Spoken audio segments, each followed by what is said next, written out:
পৃথিবীতে যত জীবন দর্শন আছে, পৃথিবীতে যত সমাজ ব্যবস্থা আছে, এই সবগুলোর সাথে ইসলামী সমাজ ব্যবস্থা বা ইসলামী বিধিবিধানের একটা মৌলিক পার্থক্যের জায়গা এখানে, যে বিশেষ করে আজকের পৃথিবীতে যে ভোগবাদী সমাজ আছে, এই ভোগবাদী সমাজে আপনাকে বিরত থাকার কথা খুব একটা কেউ বলবে না।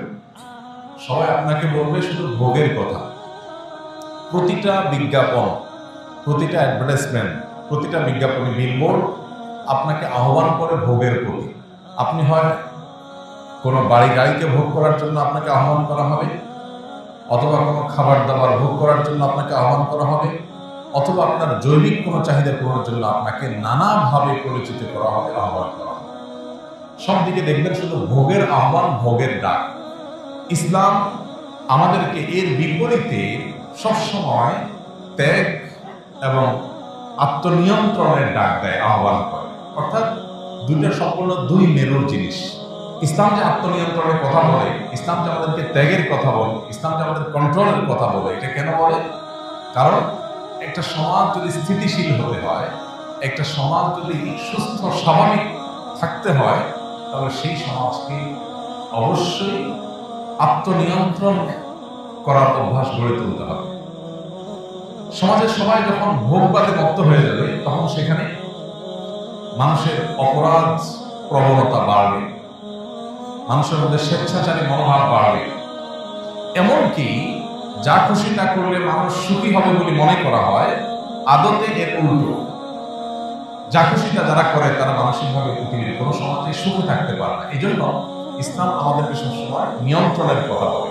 জৈবিক চাহিদা পূরণের কথা দেখবেন, ইসলাম আপনাকে বলবে যে আপনি আপনার জৈবিক চাহিদা পূরণ করবেন বৈধ ওয়েতে, আল্লাহর নির্দেশিত পথে। এর বাইরের পথে আপনি যাবেন না। ওয়াল্লাযীনা হুম লিফুরুজিহিম হাফিজুন, যারা তাদের সম্ভ্রমকে সংরক্ষণ করে, তাদের ইজ্জত আবরুকে কন্ট্রোল করে, তাদের যৌবনের চাহিদাকে তারা নিয়ন্ত্রণ করে আল্লাহর বিধিবিধান দ্বারা। এদেরকে আল্লাহ বলেছেন এরা সফল মুমিন, সার্থক মুমিন, তারা জান্নাতের অধিবাসী হবে। উলাইকুমুল ওয়ারিসুন আল্লাযীনা ইয়ারিসুনাল ফিরদাউসা হুম ফিহা খালিদুন, এরাই জান্নাতুল ফিরদাউসের অধিকারী হবে যারা কন্ট্রোল করা শিখছে। ঠিক একইভাবে খাওয়া দাওয়ার ক্ষেত্রে আপনি দেখবেন আল্লাহ বলেছেন কুলু ওয়াশরাবু, খাওয়া পান করো, পানাহার করো। আল্লাহ ভোগের সুযোগ তোমাকে দিয়েছেন, অনুমোদন দিয়েছেন, কিন্তু ওয়ালা তুসরিফু, অপচয় করবে। এই যে কন্ট্রোল, এই যে নিয়ন্ত্রণ। একজন আল্লাহর প্রতি অবিশ্বাসী মানুষ, তার অঢেল টাকা পয়সা হয়েছে, সে অঢেল টাকা পয়সা দিয়ে সে প্রচুর পরিমাণ খাবার অপচয় করতে পারে, অপব্যয় করতে পারে, যা খুশি তা করতে পারে। তার বিবেক তাকে বাধা দেয় না, কোন সমাজ, পৃথিবীর কোন বিচার তাকে বাধা দেয় না। তার সম্পদ সে 10 টাকার জায়গায় 10,000 টাকা খরচ করছে, যেখানে খরচ করার দরকার নেই সেখানেও সে খরচ করছে, তার বিলাসিতার জাহির সে করছে, তাকে কেউ নিষেধ করে না। কিন্তু একজন মুসলিম যখন আল্লাহতে বিশ্বাসী হয়, তখন ইসলাম কিন্তু তাকে কন্ট্রোল করতে পারে। তুমি খরচ করো, ভোগ করো, কিন্তু অপচয় তুমি করতে পারো না, তোমার টাকা নষ্ট তুমি করতে পারো না, অজায়গায় তুমি খরচ করতে পারো না, তুমি তোমাকে আল্লাহর কাছে জবাবদিহি করতে হবে। তাহলে বর্তমান যে ভোগবাদী সমাজ ব্যবস্থা, এই সমাজ ব্যবস্থার সাথে ইসলামের পার্থক্যটাই হলো ইসলাম আমাদেরকে নিয়ন্ত্রণের কথা বলে। আর নিয়ন্ত্রণ মানুষের মনুষ্যত্বকে, মানুষের মানবিক গুণাবলীকে ধরে রাখতে সাহায্য করে। আমাদের সমাজে আর যত বিশৃঙ্খলা দেখতে পাই আমরা, যত অনাচার দেখতে পাই, যত অপরাধ প্রবণতা দেখতে পাই, এই সবগুলো হলো নিয়ন্ত্রণহীনতা থেকে। আপনি একজন সরকারি বেসরকারি কর্মকর্তা, কোনো কাজ জায়গা, কোনো অফিসের কোনো প্রতিষ্ঠানে, আপনার সামনে অবৈধভাবে সুযোগ গ্রহণ করা, ঘুষ গ্রহণ করা, অবৈধ উপার্জন করবার সুযোগ আপনার সামনে আসছে। আপনি চাইলেই সেটা করতে পারেন, কিন্তু আল্লাহ আপনাকে নিষেধ করেছেন, আল্লাহর সীমানা আছে এখানে, এটা আপনি ওভারটেক করতে পারেন না। সেই চিন্তা থেকে, সেই চেতনা থেকে আপনি সেই কাজটি করলেন না, আপনি নিজেকে বিরত রাখলেন। এর নাম ইসলাম। এই যে সিয়াম সাধনা আমরা করি, রমজান মাসে রোজা রাখি, এই রোজা মূলত আমাদেরকে সেই নিয়ন্ত্রণের কথা বলে। রোজা আমাদেরকে বলে আমরা যখন রোজা রাখি, আমাদের পেটে ক্ষুধা, আমাদের কণ্ঠে তৃষ্ণা, আমাদের সকল চাহিদা শরীরে থাকা সত্ত্বেও হাতের নাগালে খাবার, পানীয় এবং নিজের চাহিদা পূরণ করবার সব উপাদান প্রস্তুত থাকা সত্ত্বেও আমরা সেগুলো দিয়ে আমাদের চাহিদা পূরণ করি না।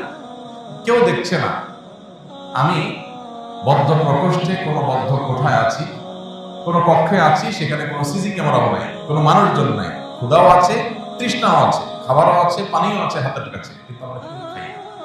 কেন খাই না? কারণ আল্লাহ নিষেধ করেছেন, তিনি দেখছেন, কেউ না দেখলে। ঠিক একইভাবে আমি যখন একাকী থাকি, তখন মোবাইলে হারাম কোনো ভিডিও, ফুটেজ, ছবি দেখার সুযোগ আমার সামনে এসেছে, মনেও চাচ্ছে, সুযোগও আছে, কেউ দেখছেও না, তারপরেও আমার মনে হতে হবে যে আল্লাহ আমাকে দেখছেন এবং তিনি নিষেধ করেছেন, তার নিষেধাজ্ঞা অমান্য করলে শাস্তির মুখোমুখি হতে হবে।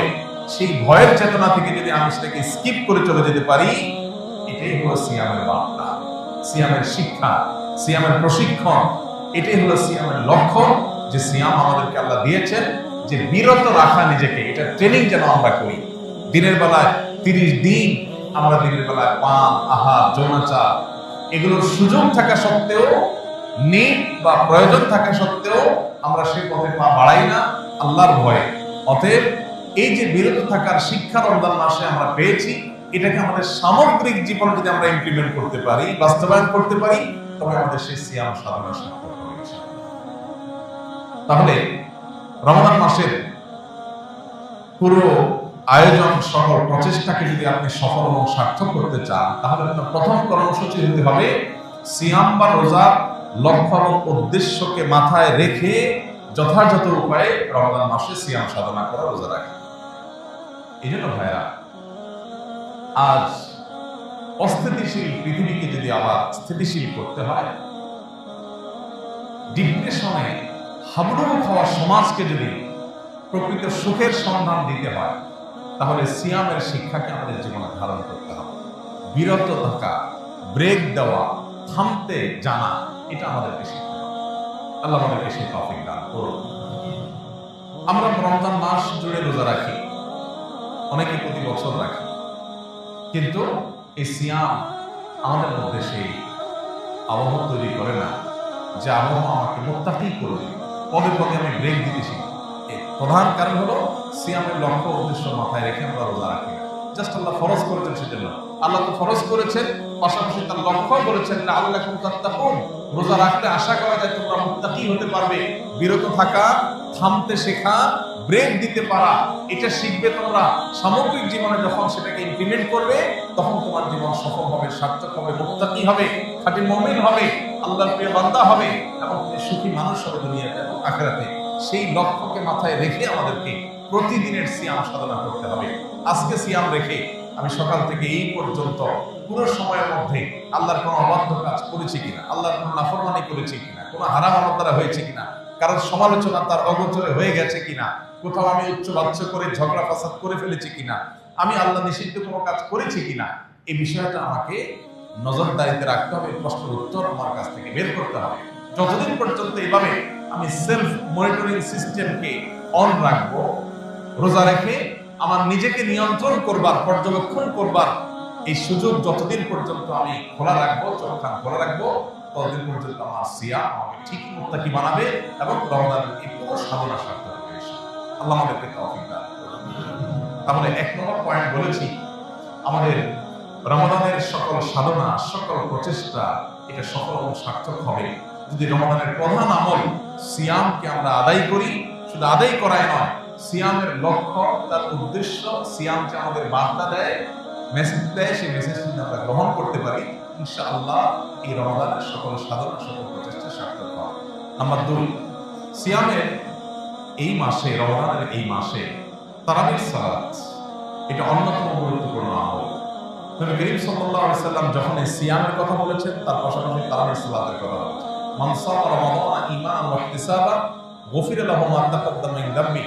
এরপরে বলেছেন ওমান কামা রমাদানা ঈমানান ওয়া ইহতিসাবান গুফিরা লাহু মা তাকাদ্দামা মিন যামবি।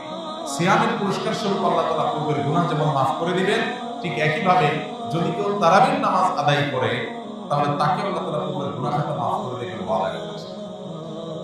আমাদের বাংলাদেশের সমাজ বাস্তবতায় আমরা কৈশোর থেকে ছেলেবেলা থেকে দেখে আসছি যে সমাজের বিপুল সংখ্যক মানুষ মুসলমানরা তারা রমজান মাসে দিনের বেলা রোজারা যেমন রাখেন, রাতের বেলায় তারাবিটাও আলহামদুলিল্লাহ আদায় করার চেষ্টা করে। এখন দিন যত অতিবাহিত হচ্ছে ভোগবাদের দিকে আমরা অনেক বেশি ডুবে যাচ্ছি, ভোগবাদের এই অতল গহ্বরে আমরা হারিয়ে যাচ্ছি ধীরে ধীরে। এই কারণে মসজিদগুলোতে তারাবির নামাজে অংশগ্রহণকারী মানুষের সংখ্যা আগের তুলনায় আস্তে আস্তে কমছে এবং প্রথম 2, 4, 5, 7 দিন কিছু মুসল্লি থাকলেও খুব দ্রুততার সাথে সেই মুসল্লি কমে যাচ্ছে। এই যে একটা প্রবণতা আমাদের সমাজে শুরু হয়েছে, এর কারণ হলো ওই যে 1-1.5 ঘন্টা বা 2 ঘন্টা দাঁড়িয়ে কোরআনে কারীম এর তেলাওয়াত শোনার মতো ধৈর্য আমাদের হয় না।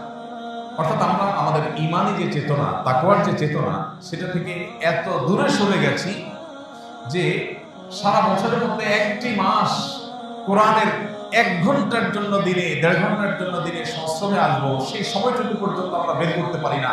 দুনিয়া আমাদেরকে আষ্টে পৃষ্ঠে এমন ভাবে বেঁধে ফেলেছে যে 1-1.5 ঘন্টা কোরআন তেলাওয়াত শোনার মতো ধৈর্য আমাদের নাই। এখান থেকে পরিমাপ করা যেতে পারে যে আমাদের ঈমানের অবস্থা, তাকওয়ার অবস্থা কতটা ভয়াবহ। নেক্সট সুরাতে ধোঁকা শুরু হয়েছে যে তারাবির নামাজ ফরজ না, সুন্নত। সুন্নাত মানে হলো যেটা নিয়ে ঢিলামি করা যায়, ঘড়িবসি করা যায়, এমন একটা টেন্ডেন্সি আমাদের মধ্যে আসছে। আবার আলহামদুলিল্লাহ উলামায়ে কেরামের দীর্ঘদিনের প্রচেষ্টা, দীর্ঘদিনের দাওয়াতের ফসলস্বরূপ তারাবির নামাজের গতি সারা দেশের মসজিদগুলোতে একটু হলেও কমতে শুরু করেছে। তারাবির নামাজের গতি কমাটা ভালো না খারাপ? সবকিছুর গতি ভালো না। কোনো কিছু আছে গতি যত কম থাকে কোয়ালিটি তত ভালো হয়। তারাবির নামাজ বা যে কোনো নামাজের ক্ষেত্রে একই কথা প্রযোজ্য, ধীরস্থিরতাটা এখানে ইম্পর্টেন্ট। নবী করিম সাল্লাল্লাহু আলাইহি সাল্লাম তিনি যখন রাতে তাহাজ্জুদ পড়তেন, তারাবি পড়তেন, তখন তার অবস্থা কি ছিল?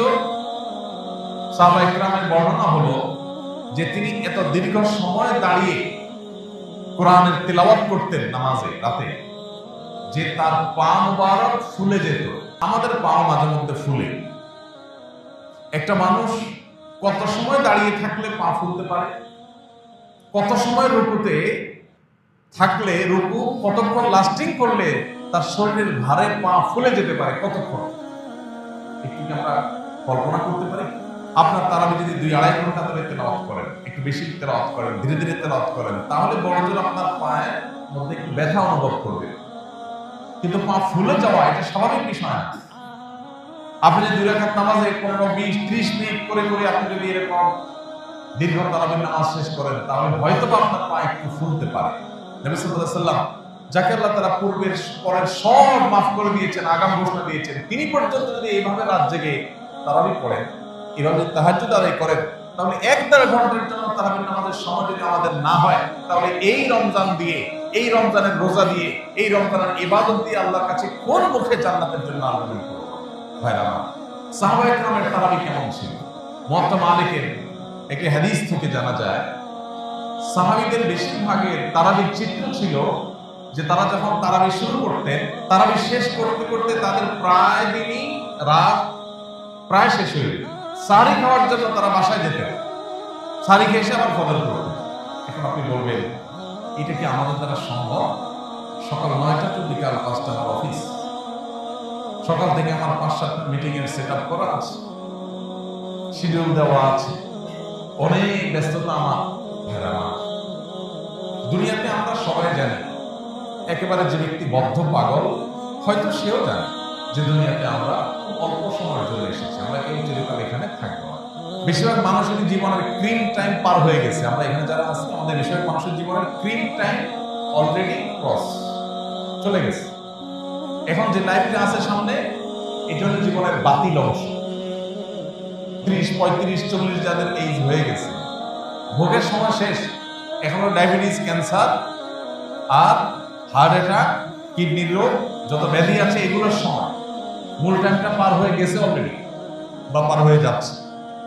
তাহলে আর বাকি যে সময়টা আছে 10, 20, 30 বছর ওষুধ খাইতে খাইতে আর ডাক্তারের কাছে যেতে যেতে তো শেষ হয়ে যাবে। তাহলে ভোগ করার অপশনটা কোথায়?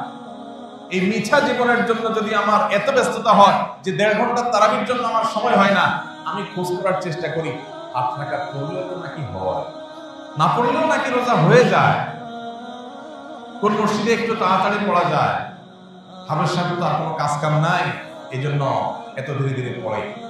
এই যে টেন্ডেন্সি, কারণ দুনিয়া আমাদেরকে আষ্টে পৃষ্ঠে বেঁধে ফেলেছে, শয়তান তার চক্রান্তে জয়ী হচ্ছে। শয়তানের চেষ্টাই হলো মানুষকে দুনিয়ার চাকচিক্যে ডুবিয়ে রাখা, আখিরাত থেকে ভুলিয়ে রাখা। সাহাবীদের কাছে এই বিপরীত চিত্র ছিল, তাদের কাছে আখিরাতের বিষয়টা একটা ক্রিস্টাল ক্লিয়ার। তারা জানতেন যে দুনিয়ার জীবন একটু কম ঘুমিয়ে একটু কম পরিশ্রম করে যদি আমি কাটাতে পারি আর অনন্তকাল আখিরাতে যদি আমি ভালো থাকতে পারি, ওয়াই নট আমি সে অবসর গ্রহণ করব। তারা সেটাই করেছে। তাদের কাছে দুনিয়াটা ছিল টুকটাক আর আখিরাতটা ছিল ঠিকঠাক। আর আমাদের কাছে উল্টা, নামাজ রোজা তারাবি এগুলো হলো টুকটাক, অফিস আদালত চাকরি বাকরি ব্যবসা বাণিজ্য সেগুলো হলো ঠিকঠাক। আপনি যদি দুনিয়াতে 2000 বছর থাকতেন আর আখিরাতে মাত্র 20 বছর থাকা লাগতো, তাহলে আপনার এই সঠিক ছিল। কিন্তু আপনি দুনিয়াতে থাকবেন 20, 40, 60, 70, 80 বছর, তাও কোনো গ্যারান্টি নেই কখন থাকবেন, কখন চলে যাবেন। আর আখিরাতে অনন্তকালের জন্য যাবেন, তোমার ব্যাকের অপশন নাই। তাহলে সেই সময়ের জন্য কি পরিমাণ পরিশ্রম। আমাদের রমাদান এর যে বরকত সেটা থেকে আমরা বঞ্চিত হচ্ছি, এর দ্বিতীয় কারণ হলো যে আমরা অনেকেই তারাবিকে সেভাবে হক আদায় করছি। একদিন পড়ছি তো 3 দিন পড়ছি না, পড়ছি তো ওই যে 8 রাকাত 10 রাকাত, কত ফাঁক ফোকর পাওয়া যায়, কত শর্টকাট করা যায়। এক হলো যে আপনি 8 রাকাত তারাবির সপক্ষে যে সমস্ত ওলামা ইকরাম রয়েছেন তাদের দলিল দ্বারা আপনি একবারে কনভিন্সড বা আপনি তাদের অনুসারী, সেটা একটা বিষয়। কিন্তু আজকাল এটা একটা রোগে পরিণত হয়েছে অনেকের, যে কিভাবে কত শর্টকাট করা যায়। নবী সাল্লাল্লাহু আলাইহি ওয়াসাল্লাম বলেছেন, যে ব্যক্তি ইমামের সাথে এশার নামাজ পড়বে এবং ইমাম চলে যাওয়া পর্যন্ত সে থাকবে, ইমাম চলে যাওয়া পর্যন্ত নামাজ শেষ করে ইমাম সমাপ্ত করে শেষ করা পর্যন্ত বা বিদায় হওয়া পর্যন্ত যে ব্যক্তি থাকবে, ওই ব্যক্তিকে আল্লাহ তাআলা রাত জেগে ইবাদতের সওয়াব দান করবে। অর্ধ রাত জেগে ইবাদত করার সওয়াব পেতে হলে আপনাকে ইমাম যাওয়া পর্যন্ত থাকতে হবে। আপনি মাঝপথে চলে গেলে এই সওয়াব আপনি পাবেন না, এটা পরিষ্কার। শেখ মোহাম্মদ সালেহ আল মুনাজ্জির হাফিজাহুল্লাহ, ইসলাম কিউতে সৌদি আরবের সবচেয়ে বিখ্যাত বিশ্ববিখ্যাত ফতোয়া রয়েছে, সেখানে পরিষ্কারভাবে মাসালা লিখেছে, কেউ যদি 20 রাকাত নামাজ হয় কোথাও, সেখানে 8 রাকাত পড়ে চলে যায়, এই ফজিলত সে পাবে না, কারণ রাসূল শর্তই দিয়েছেন ইমাম যাওয়া পর্যন্ত থাকতে হবে। আপনি কোথাও বসে তেলাওয়াত করেন, কিন্তু আপনি যদি চলে যান এই সওয়াব পাবেন।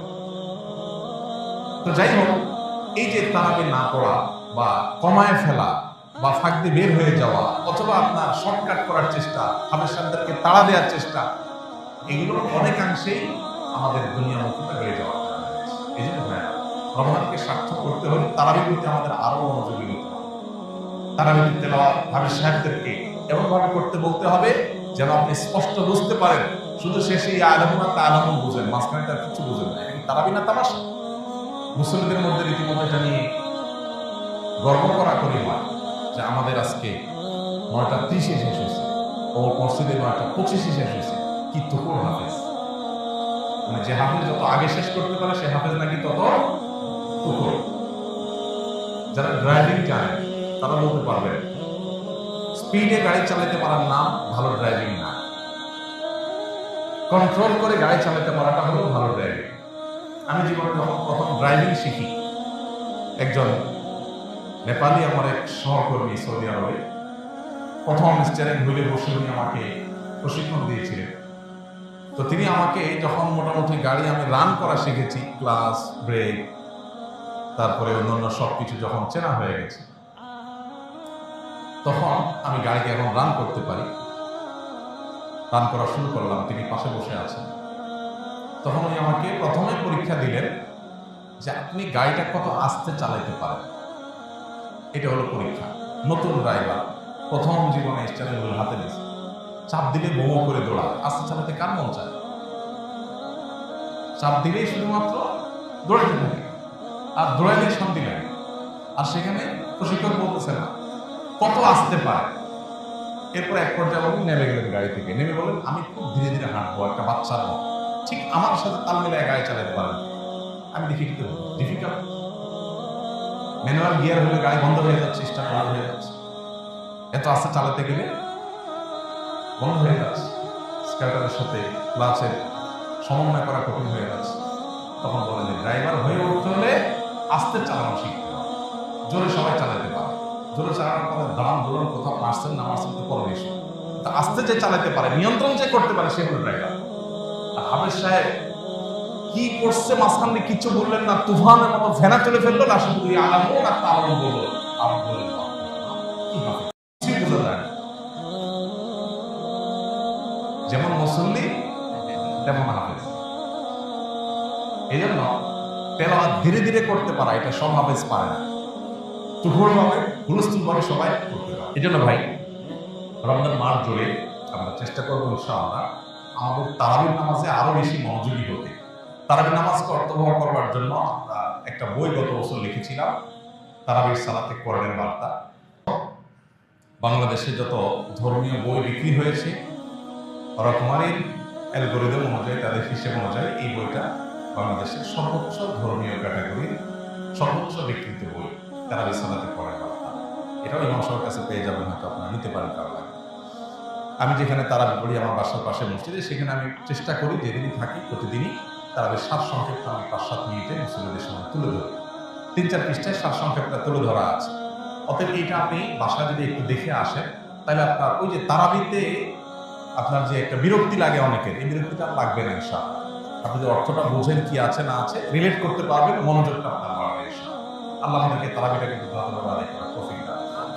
ভাইরা, এই যে কোরআন তেলাওয়াত করি আমরা বা কোরআন তেলাওয়াত শুনি, এটা যে কত বড় একটা ট্রিটমেন্ট যারা জিনের উপদ্রবের শিকার হয়েছে, ব্ল্যাক ম্যাজিকে যারা আক্রান্ত হয়েছে এবং যারা এটা রতিয়া শরঈয়া করেছেন, শরঈ ঝাড়ফুঁকের শরণাপন্ন যারা হয়েছেন, সার্ভিস যারা নিয়েছেন, তারা জানবেন খুব ভালো করে যে কোরআন তার সবচেয়ে বড় মিরাকল হলো কোরআন আল্লাহ রাব্বুল আলামিনের এমন এক কালাম, এমন এক গ্রন্থ যে এই তেলাওয়াতের ফলে অনেক রোগ, অনেক অসুখ, অনেক আধ্যাত্মিক সমস্যা, এমনকি জিন জাদুর যে সমস্যা, এটা ট্রিটমেন্ট তেলাওয়াতের মাধ্যমে হয়ে যায়। আমার পরিচিত একাধিক মানুষ পার্সোনালি আমি খুবই চিনি, ব্যক্তিগতভাবে ফ্যামিলিগতভাবে আমার সাথে ভালো সম্পর্ক আছে। একটা মানুষ আছে একসাথে উমরা করতে গেছি, ওনার ফ্যামিলিতে জিনের সমস্যা অনেক, উপদ্রব ভয়ঙ্কর। তো রমজানে যখন মক্কা হারাম শরীফে 1 দিন 2 দিন 3 দিন তারাবির নামাজ পড়ার সময় উনি ওনার ফ্যামিলি তারা শামিল হয়েছেন, তেলাওয়াত শুনেছে, এরপর থেকে তাদের অসুস্থতা ভয়ঙ্করভাবে বেড়ে গেল। আমাদেরকে জানালেন যে হঠাৎ করে একবার বেহুশ হয়ে যাওয়ার অবস্থা, সহ্য করা যাচ্ছে না তেলাওয়াত কাহিনী।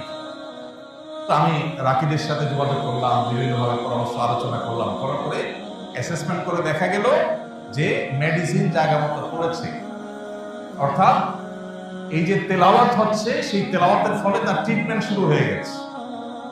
তখন সে ভদ্রলোক আমাকে বললেন, ভাই আমার তো ফ্লাইট কালকেই ছিল, তা আমি ফ্লাইট টিকিট ক্যান্সেল করে নতুন করে টিকিট করতেছি, আমি ইনশাআল্লাহ আরো 1 সপ্তাহ পরে যাব, মানে আরো 1 সপ্তাহ ট্রিটমেন্ট নেব। তিনি আরো 1 সপ্তাহ থাকলেন, এরপরে অনেকটা সুস্থ হয়ে তার ফ্যামিলি তিনি দেশে ফিরেছেন। আমার নিজের সাথে এক ব্যক্তি করে একসাথে আমরা গেছি। এই জন্য ভাইয়া, তারাবির নামাজের তেলাওয়াত শুনতে আপনার কষ্ট হয়, বিরক্তি লাগে, আপনি চলে যান। এক বসায় শুধুমাত্র ফেসবুক, ইউটিউবে আপনি প্রতিদিন অন্তত 1-1.5-2 ঘন্টা পার করে দেন, আপনি টেরও পান। সেখানে 15 মিনিট বেশি যাচ্ছে তারাবিতে, 20 মিনিট বেশি যাচ্ছে, আপনার সহ্য হচ্ছে না। আপনি চলে যেতে পারলে আপনি বাঁচেন, মনে হয় আপনার সময়ের অনেক দাম। আপনি সেই মানুষ যে দিনে ঘন্টাকে ঘন্টা আপনার সোশ্যাল মিডিয়াতে মোবাইল ধরছেন, যে 30 মিনিট চলে গেছে আপনি টেরও পান না। যার শুধু একটা মেসেজ চেক করার জন্য পকেটে বের করছেন, কোথাকার মেসেজ থেকে কোথায় চলে গেছেন আপনি জানেন না, আধা ঘন্টা শেষ, 40 মিনিট শেষ। সেই মানুষ যদি তারাবির নামাজে আপনার কাছে বিরক্তিময় হয়, সময় দিতে কষ্টময় হয়, তাহলে কি জবাব আল্লাহর কাছে দিবেন? এই জন্য আপনার নিজের কল্যাণে, নিজের প্রয়োজনে আপনি তারাবির নামাজে মনোযোগ দিয়ে শুনেন, মনোযোগ দিয়ে তারাওয়াত শুনেন। মনোযোগটা ইম্পর্টেন্ট, যত মনোযোগ দিয়ে শুনবেন আপনার ভেতরে পুরো ট্রিটমেন্ট হয়ে যাবে শরীরে। মুসলমানদের ঘরে আজকে যত অকল্যাণ, যত জিনের উপদ্রব, যত ব্ল্যাক ম্যাজিকের উপদ্রব, ঘরে ঘরে। আমাদের অফিসে ফাউন্ডেশনে 100টা ফোন যদি দিনে আসে, 100 বেশি ফোন আসে, 100টা ফোন যদি প্রতিদিন আসে, তার 80টা আসে এই ব্ল্যাক ম্যাজিকের দোষ। ঘরে ঘরে এখন সব মানুষ টের পাচ্ছে না। অনেক বড় বড় ডাক্তার, মেডিকেল কলেজের প্রিন্সিপাল, তারা পর্যন্ত মাঝে মধ্যে সশরীরে আসেন, এসে বলেন ভাই আমি মেডিকেল কলেজের প্রিন্সিপাল, আমি জানি এটা কোনো ফিজিক্যাল সমস্যা না, আমার ফ্যামিলিতে এই যে সমস্যা আমি দেখছি, কোনো চেক আপে কোনো কিছু ধরা পড়ছে না, দেশে বিদেশে ট্রিটমেন্ট সব করা শেষ, কিচ্ছু ধরা পড়ছে না, রোগের কোনো কুলকানা নেই, এটা অস্বাভাবিক কিছু। ঠিকই রুকিয়া করছে, সাথে সাথে আল্লাহ তাআলা ফল দিচ্ছে। কোরআনের যদি জীবন্ত কোনো অলৌকিকত্ব দেখতে চান, তাহলে কোরআন তেলাওয়াতের মাধ্যমে কিভাবে মানুষকে আল্লাহ তাআলা ট্রিটমেন্ট করেন এটা আপনি দেখতে পারেন। ভাইরা আমার, এই জন্য কোরআনে কিন্তু আল্লাহ এটাকে শিফা বলেছে, কোরআনের মাধ্যমে আরোগ্য লাভ হয়। এই জন্য আমাদের রমজানে মনোযোগ দিয়ে তারাবি শুনতে হবে, না আমাদের কল্যাণে সব যেমন হবে, আমাদের ট্রিটমেন্ট হবে, আধ্যাত্মিক ট্রিটমেন্টও হবে, আবার বিভিন্ন ধরনের এই জিন জাদু ইত্যাদি ট্রিটমেন্ট হবে। আল্লাহ আমাদেরকে তারাবি নামাজকে সুন্দরভাবে যথার্থভাবে আদায় করার তৌফিক দান করুন। রমজানকে সার্থক করার জন্য তৃতীয় কর্মসূচি হলো রমজান মাসে সকল গুনাহের ব্যাপারে জিরো টলারেন্সে চলে যাবে। সকল গুনাহ, সকাল থেকে রাত পর্যন্ত ফেসবুক ইউটিউব থেকে যদি আপনি গুনাহ থেকে বেঁচে থাকা কঠিন হয়, তাহলে এগুলো আপনি আনইনস্টল করে ফেলান মোবাইল থেকে। আমি অনেক যুবককে চিনি পার্সোনালি, যে যুবকরা রমজানের শুরুতে শুধুমাত্র যোগাযোগ রক্ষার জন্য হোয়াটসঅ্যাপ মেসেঞ্জার এক দুটো অ্যাপ রেখে আর বাকি যেগুলো সময় কিল করে বা চোখের গুনাহ করায়, এই অ্যাপগুলোকে মোবাইল থেকে বিদায় করে দেয়। একটা মাসের জন্য যদি আপনি চেষ্টা করেন, অন্তত গুনাহ থেকে বাঁচার অভ্যাস আপনার গড়ে উঠবে। এই জন্য রমজানকে সার্থক করতে হলে তৃতীয় কর্মসূচি হলো গুনাহমুক্ত রমজান। আমি সারাদিনে কারো সমালোচনা তার পিছনে করবো না, একটা খারাপ কথা আমি বলবো না, খারাপ কিছু দেখবো না, খারাপ কিছু শুনবো না। এই সংগ্রাম চালাতে হবে। যদি আপনি এটাতে সাকসেস হন, জয়ী হন, তাহলে যে তাকওয়ার ট্রেনিং আপনার হয়ে যাবে, অভ্যাস গড়ে উঠবে ইনশাআল্লাহ। 4 নম্বর সর্বশেষ কর্মসূচি হলো শেষ 10 দিন ইতিকাফ করবে। শেষ 10 দিন ইতিকাফ মাস্ট। ইতিকাফটা যদি আপনি শেষ 10 দিন মসজিদে করতে পারেন এবং ইতিকাফ বসে অতিরিক্ত অপ্রয়োজনীয় মোবাইল টিপাটিপি বন্ধ করতে পারেন, অটোমেটিকলি আপনার রমজানকে আপনি সার্থক করতে পারবেন। কারণ যখন আপনি মসজিদে নিজেকে আবদ্ধ করে ফেলবেন 10 দিনের জন্য, আপনি যখন বাহিরে যেতে পারবেন না এবং অপ্রয়োজনে মোবাইল টিপাটিপি আপনি যখন করার অপশনটা বন্ধ হয়ে যাবে, অটোমেটিকলি আপনার তেলাওয়াত আসবে, দোয়া আসবে, আল্লাহর স্মরণ আসবে, আল্লাহর জিকির হবে এবং আপনি ভালো কাজ করতে পারবেন। এজন্য লাইলাতুল কদর পেতে হলেও ইতিকাফের কোনো বিকল্প নাই। ইতিকাফ করার জন্য মসজিদগুলোতে লটারি হওয়া দরকার। দুর্ভাগ্য আমাদের, এখন ইতিকাফ করার জন্য লোক খুঁজে পাওয়া যায় না। এজন্য ভাইরা, ইতিকাফ এমন একটা আমল, যে আমল আপনি একবার করলে এটার যে তৃপ্তি, এটা অনুভব করলে আপনি আর ছাড়তে পারবেন না। আল্লাহ তাআলা আমাদেরকে ইতিকাফের এই গুরুত্ব বোঝার তৌফিক দান করুন। ইতিকাফ এমন আমল যে নবী করিম সাল্লাল্লাহু আলাইহি সাল্লাম রমজান মাস যখনই রমজানের রোজা ফরজ হয়েছে দ্বিতীয় হিজরিতে, তখন থেকে তার ওফাত দশম হিজরিতে হয়েছে। এই 8 বছরের দীর্ঘ সময়ে কোনো দিন, কোনো রমজানে তিনি ইতিকাফ ছাড়েন নাই। প্রত্যেক রমজানে প্রতি বছর তিনি ইতিকাফ করেছেন।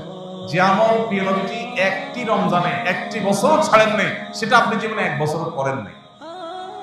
বেশিরভাগ মুসল্লিদের অবস্থা। এখানে হাত তুলতে বলা হয়, কারা কারা জীবনে ইতিকাফ করেছেন, অল্প কিছু হাত তুলবে। বেশিরভাগ মানুষ জীবনে একবারও বসেন নাই। যেটা রাসূল সাল্লাল্লাহু আলাইহি ওয়াসাল্লাম জীবনে একবারও ছাড়েন নাই, সেটা আপনি জীবনে একবারও করেন নাই। আপনি কি উম্মত, কি জান্নাত প্রত্যাশী, আপনি নিজের মূল্যায়ন নিজে করেন। রাসূল সাল্লাল্লাহু আলাইহি ওয়াসাল্লাম জীবনে যেটা ছাড়েন নাই, এটা আপনি এক জীবন হলে তো করবেন। এই জন্য ইতিকাফ করার নিয়ত করব ইনশাআল্লাহ। এখন থেকে বলতেছি, কারণ ইতিকাফ 20 রমজান সন্ধ্যা সূর্য ডোবার আগে আগে আপনাকে শুরু করতে হবে। তখন বললে তো আর আপনি প্রস্তুতি নিতে পারবেন না। এখন আগে থেকে বললাম 10-12 দিন সময় আছে, এর মধ্যে আপনি প্রস্তুতি নেন, প্রিপারেশন নেন, পরিকল্পনা করেন। তাহলে এই চতুর্মুখী চেষ্টা যদি আপনি করেন, তাহলে ইনশাআল্লাহ আপনার এই মাসটাকে আপনি সাকসেস করতে পারবেন। আল্লাহ আমাদেরকে রমজানের সকল অর্জন, সকল সুফল, সকল মাগফিরাত, নাজাত, রহমত, বরকত, কল্যাণ, সওয়াব, আজর, এগুলোকে আল্লাহ তাআলা আমাদের আমলনামায় নিজের ঘরে তোলার তৌফিক দান করুন। ভাইরা আমার, বহু মানুষ আমাদের সাথে এই মসজিদে হয়তো গত রমজানে ছিলেন, এই রমজানে তারা নাই। এই মহিপল্লীর বহু পুরাতন বাসিন্দা আছেন। আল্লাহ জহির সাহেব মসজিদের সহসভাপতি ছিলেন, কোভিড-19 সময় দুনিয়া থেকে চলে গেছে। এখনো চোখের সামনে ভাসে কিভাবে তিনি পায়চারি করতেন, ভালো মন্দ মানুষের মধ্যে থাকে, কিন্তু চাতক পাখির মতো চেয়ে থাকতেন যে কোনো রাস্তাঘাট যেন নষ্ট না হয়, কেউ যেন অনাচার না করে।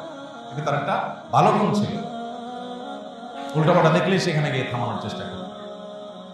জেলাজন্ত একজন মানুষ হঠাৎ করে চলে গেলেন, শেষ, আর কোনোদিন আসবেন না, শেষ, নো রিটার্নের পর্যায়ে চলে গেছেন, সে জগতে চলে গেছে। আর অনেকে আমাদের ছিলেন এখানে, যাদের জানাজা আমরা পড়েছি গত 1 বছরের মধ্যে, তারা আর আসবেন না। আমরা এখানে যারা বসে আছি এখন, আমি কিংবা আপনি, হয়তোবা সামনের রমজানের আগে আগে দুনিয়া থেকে আমরা চলে যাবো। সামনের রমজানের মতো এই মসজিদ থাকবে, আমরা অনেকেই এখান থেকে আমাদেরকে তুলে নেওয়া হবে, শেষ। এটাই জীবনের শেষ সুযোগ, এটাই জীবনের শেষ রমজান। সেই চিন্তা থেকে আসলে রমজানের অবশিষ্ট দিনগুলোকে যথাযথভাবে কাটানোর চেষ্টা করি। প্রতিদিন একটা সময় অবশ্যই আল্লাহর কাছে বিশেষভাবে দোয়ার মনোনিবেশ। রমজান মাসে দোয়াটা খুব বেশি হওয়া দরকার, দোয়া আমাদের হয় না। কমপক্ষে 5-10 মিনিট হাত তুলে চোখের পানি ফেলে আল্লাহর সাথে 10টা মিনিট আপনি ডেইলি কথা বলেন। 24 ঘন্টার মধ্যে 10টা মিনিট দোয়ার জন্য বরাদ্দ রাখেন। ইফতারের আগে হুলস্থুল কোনোভাবে আমরা থামাইতে পারি। ইফতারের 15 মিনিট আগে বাসার সমস্ত আয়োজন স্টপ করে দেন, যা যেখানে আছে এইভাবে। পেঁয়াজি এখনো চুলার উপরে আছে, চুলা বন্ধ করে দেন। এই পেঁয়াজি মাগরিবের পরে খাবে আজকে আর দরকার নাই, কারণ এখন এটা করতে গেলে আজকের দোয়াটা মিস হয়ে যাবে। 15 মিনিট আছে, এখন পরিবারের সময় আল্লাহর কাছে হাত তোলো। ইফতারের আগে দোয়া কবুল হয়। ভোর রাত দোয়া কবুলের সময়, ভোর রাতে উঠে আমরা মোবাইল টিপাটিপি বন্ধ হবে, ফেসবুকের নোটিফিকেশন, যুবক পারবে মা বাপ চিল্লাতে মোবাইল হাত থেকে রাখে না। এরপর এসে খাবে, এমন সময় খাবে যে তার খাবারের প্লেট এক হাতে, আর এক হাতে খাবারের লোকমা, আর এদিকে মসজিদের মুয়াজ্জিনের হাতে মাইক। কম্পিটিশন চলে, কে আগে দেয়। এই মুয়াজ্জিন আগে আজান শুরু করে দেন, সে আগে শেষ করতে পারে, কম্পিটিশন। এটা কি সাহারি না তামাশা?